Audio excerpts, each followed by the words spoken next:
여러분 안녕하십니까? 채널K 뉴스입니다. 어제 김민선 후보 선대본부에서 뉴욕 한인회 회칙위원회에 요청한 유권 해석에 대해 회칙위원회 민경원 위원장은 변경된 운영 규정의 소급 적용은 적절하지 못하다는 입장을 밝혔습니다. 박민기 기자가 보도합니다.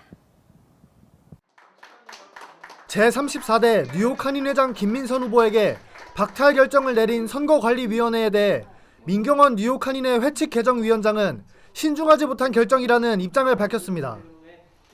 오늘 오후 플러싱 금강산에서 기자회견을 가진 민경원 위원장은 선관위가 구성되지도 않았고 관련 규정과 세칙도 없는 시점에서 후보자가 한 행동을 문제 삼는 것은 상식 밖의 행동이라고 주장했습니다.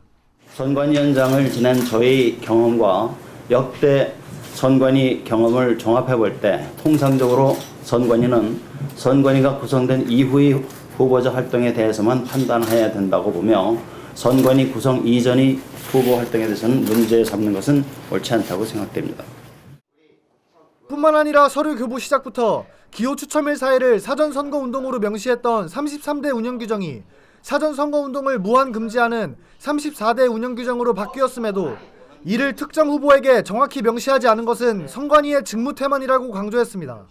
선관위가 한 번의 경고도 없고 경고도 없이 후보 자격 박탈을 통보하고 후보자에게 소명이나 해명의 기회조차 주지 않은 것은 선관위 자체의 관리 부재이며 내부 지침도 없었다는 것을 반성합니다. 민경원 위원장은 선관위가 한인회장 선거를 통해 공명정대한 풍토를 조성하고 이를 동포사회의 축제로 만들어야 할 의무가 있다며 선관위 측의 올바른 화합을 위해 김민선 후보의 자격 박탈을 철회할 것을 요구했습니다. 채널K 뉴스 박민기입니다. 김민선 후보 선대본부는 오늘 기자회견을 통해 지난주 선관위에 고발한 민승기 후보의 사전 불법 선거 운동에 대해 선관위에 공식 답변을 촉구했습니다. 계속해서 박민기 기자입니다. 김민선 후보 선대본부가 민승기 후보의 불법 사전 선거운동 고발에 대한 선관위의 공식 답변을 촉구하고 나섰습니다.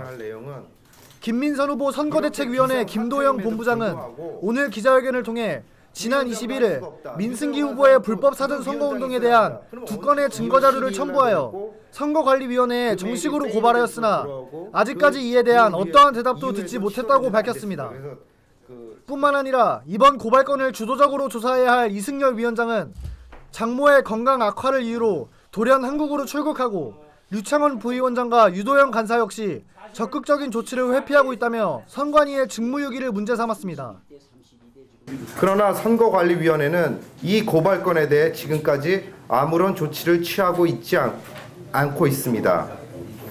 더구나 이 고발건을 주도적으로 조사하고 판결을 내려야 할 의무와 책임이 있는 이승열 선관위 위원장은 2월 23일 한국으로 돌연 출국하였습니다. 또한 김도영 본부장은 김민선 후보가 불법 사전 선거운동으로 고발됐을 때는 적극적으로 나서 역사상 처음인 후보 자격 박탈 결정까지 내린 선관위가 민승기 후보 고발건에는 유독 묵묵부답이라며 선관위의 공정성에 의문을 제기했습니다. 도대체 제34대 뉴욕 한인회장 선거관리위원회는 누구를 위한 선관위인지 묻지 않을 수 없습니다. 그들은 모든 수단을 동원하여 그들을 임명한 민승기 후보의 단독 후보 무투표 당선을 위해 전력을 다하고 있을 뿐 공정한 선거 관리를 통한 한인회장 선출은 애초에 그들의 관심사가 아닌 듯합니다. 김민선 후보 선거대책위원회는 선관위의 도덕적 책임과 경제적, 정신적 피해 보상 관련 소송을 준비 중입니다. 선거대책위원회의 입장을 접한 선관위는 내일 오전 회의를 통해 구체적인 결과를 발표하겠다는 입장을 전했습니다. 채널K 뉴스 박민기입니다. 뉴욕 한인회장 선거관리위원회가 김민선 후보의 후보 자격 박탈에 따라 단일 후보로 선거 일정을 조정했습니다. 연설회와 토론회를 각각 2차례에서 1차례로 수정했습니다. 금홍기 기자입니다. 뉴욕 한인회장 선거관리위원회가 선거 일정을 조정했습니다. 지난주 김민선 후보를 사전 선거운동을 이유로 후보 자격 박탈을 한 데 따른 조치입니다. 당초 이번 주와 다음 주 각각 2차례씩 예정돼 있던 후보자 연설회와 토론회를 각각 한 차례로 축소했습니다. 이제 단독일 경우에는 한 번씩 하게 돼 있으니까 다음 주 화요일 3월 3일입니다. 오후 2시에 저희 선관위 kin수연락사무소에서 그 강당에서 오후 2시에 후보자 연설회가 있고요. 그다음에 3월 5일 목요일 날 같은 장소에서 오후 2시에 후보자 토론회가 있겠습니다. 예. 선관위는 후보자 연설회와 토론회가 끝나면 오는 3월 8일 민승기 후보의 당선 발표를 할 예정입니다. 제34대 뉴욕 한인회장의 마지막 관문은 총회 인준 절차. 총회에서 참석자의 과반수 이상이 신임하면 민승기 후보는 34대 뉴욕 한인회장이 됩니다. 하지만 이번 총회 인준 절차는 쉽지 않을 것으로 예상됩니다. 총회는 누구나 참석이 가능해 김민선 후보를 지지하는 한인들이 대거 참석해 회장 신임에 반대할 경우 34대 뉴욕 한인회장 선거는 당선자 없음이라는 초유의 사태를 맞이할 수도 있습니다. 이 후보자가 총회에서 신임을 얻지 못했을 경우 회장 선거에 관한 모든 절차와 결정권은 역대 회장단 협의회로 위임됩니다. 채널K 뉴스 금홍기입니다. 지난 회기에서 무산됐던 한국인 전용 전문직 취업 비자가 다시 추진됩니다. 한국인에게 연간 15,000개의 전문직 취업 비자를 신설하는 법안인데요. 양당 의원 20명이 공동 서명하면서 초당적 지지를 받고 있습니다. 친한파 의원 모임 코리아 코커스 공동의장인 피터 로스캠 하원 의원은 한국인 전용 전문직 취업 비자를 신설하는 내용의 한국과의 동반자 법안을 연방 하원에 발의했습니다. 이번 법안에는 에들로이스 의원, 마이클 혼다 의원, 그레이스맹 하원 의원 등 19명이 초당적으로 공동 서명했습니다.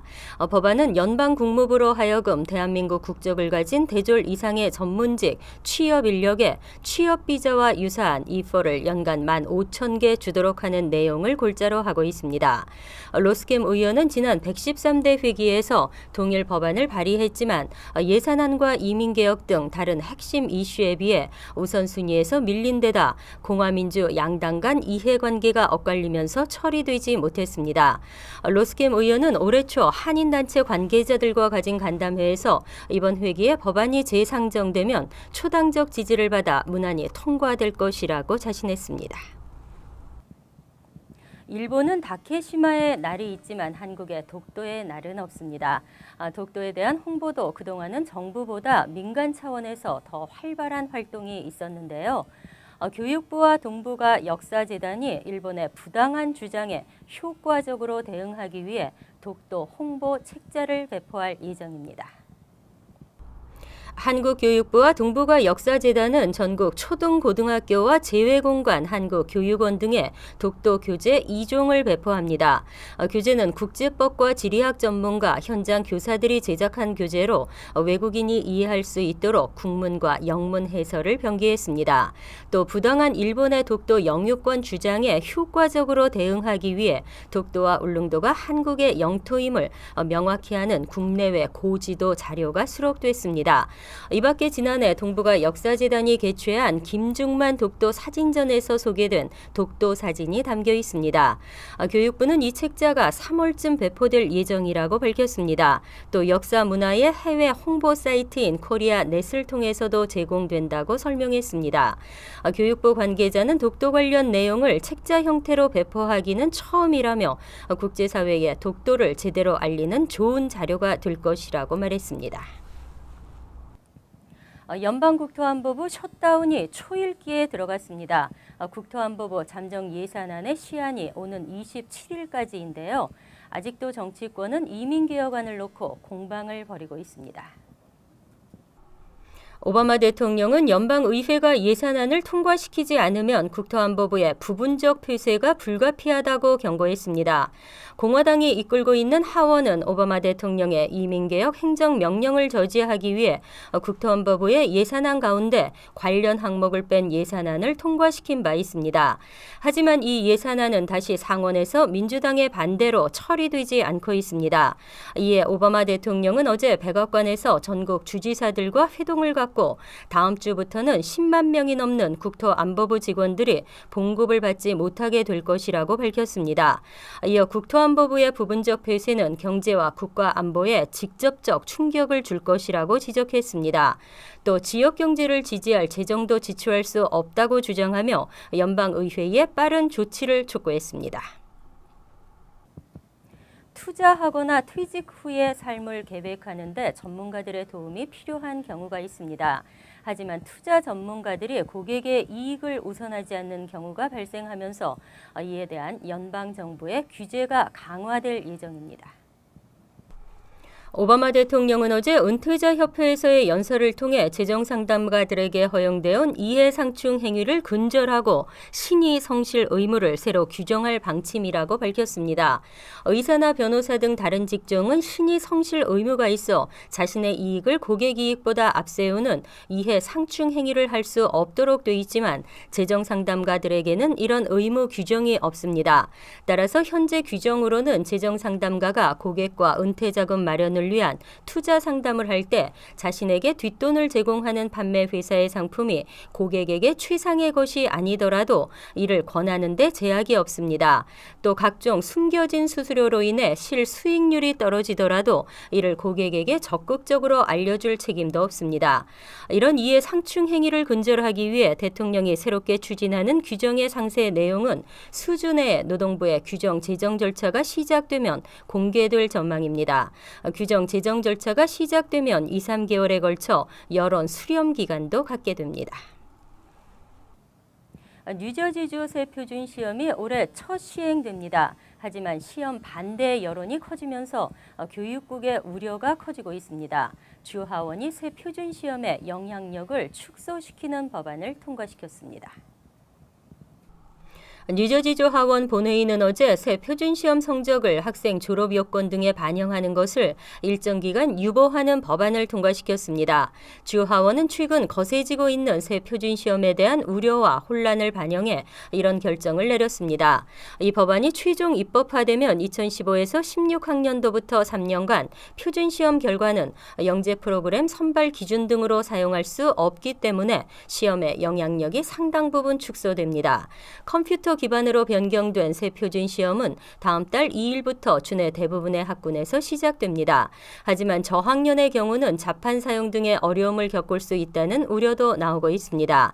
한편 이 법안은 주 상원 본회의를 거쳐 크리스티 주지사의 서명을 거쳐야 최종 입법됩니다. 크리스티 주지사는 원래 새 표준 시험을 찬성하는 입장을 밝힌 바 있습니다. 하지만 최근 오바마 대통령의 교육 정책이 주정부의 자율권을 침해한다는 이유로 비난한 바 있어 앞으로의 행보가 주목되고 있습니다. 뉴욕시 공립학교들이 징벌 규정을 완화해 정학률을 낮추려 하고 있습니다. 이에 비해 차터스쿨의 정학률은 일반 공립학교에 비해 3배나 높은 것으로 나타났습니다. 교육 전문 매체 조코비트는 2011에서 12학년도 차터스쿨의 정학률이 11%로 일반 공립학교 4.2%의 3배에 달한다고 밝혔습니다.